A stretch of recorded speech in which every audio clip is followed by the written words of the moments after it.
But okay, with all that, Dustin, who do you think is most at risk here for these types of attacks? Because my thought of this, and maybe it's just my bias, whenever I think of this, I go straight to the elderly, right? Because Mhm. everybody's going after grandma these days. And that, like, especially with the, have you guys seen that new crypto attack that they're doing on the No, old people?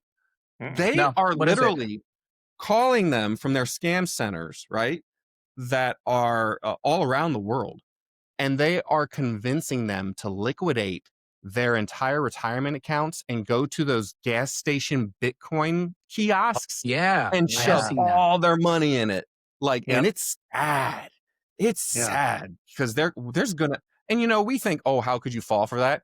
I guarantee you, when we're in our 80s, they're gonna have a new flim flam scam, and I'm gonna be broke because I'm going to Yep. have given someone my money. The Just, holograms are going to get us. yep. Yeah, exactly. Who's most susceptible? This is a tough one because sure, like we talk about the elderly because they get scammed a lot. They get scammed a lot on like landlines though. Like it's a technology, and I was thinking about this week too because I was like, man, like AI has, not to derail on AI, but AI has really like it has overtaken everything in about 3 years, probably even less time Yeah. than that, right? And where we're constantly talking about it.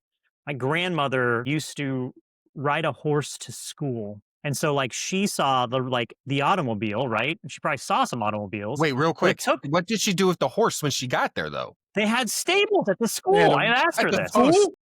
They had stable. You would tie your horse to the stable, and there would be like a stable guy there who would feed them hay and water during the day. Like that's how. I'm probably not a stable guy. There's probably like volunteer students who had to go do it. But like The bad students. she used to what a ride a horse change. to And now school. we have police officers in our school all the time instead of Yeah, stablemen. there you go.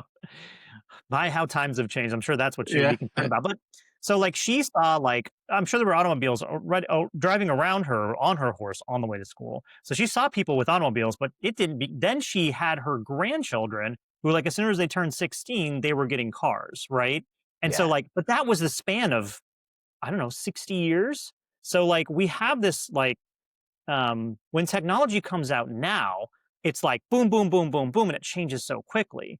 And so you have a group of people, the majority of people who don't understand how that technology really works on the back end, right?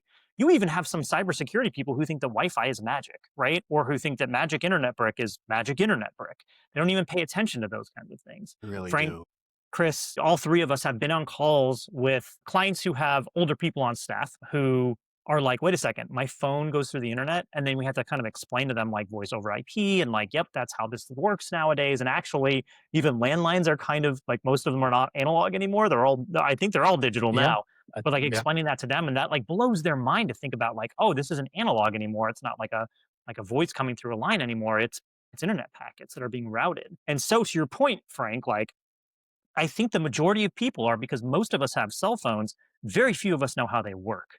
And so to be able to, to Chris, to your point, I actually just got a call from a crypto provider that said, like, hey, someone tried to change your email address over.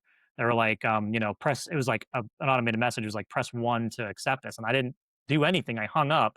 I went on that, that exchange, and I looked, and it was like no activity. And I was like, okay, that was a scam call, right?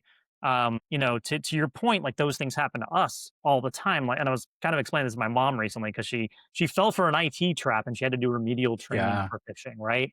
And it's like, Oh, mom, okay. that's not what happened, trying to explain that to her and saying like, did you check the email sender? Did you check this? Did you check that? And she's like, no, I didn't check any of that. And I'm like, okay, well, I'm glad you went through your remedial training. And in 6 months, when you fail it again, you'll have to go through it again. But that's good Do it again. because it's not. I was explaining to her that like cybersecurity experts fall for this stuff all the time. It's okay. Like we're human. We're going to make mistakes.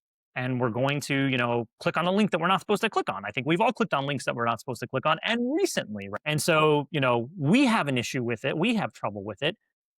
The general population is like they're susceptible. That's the name of the game.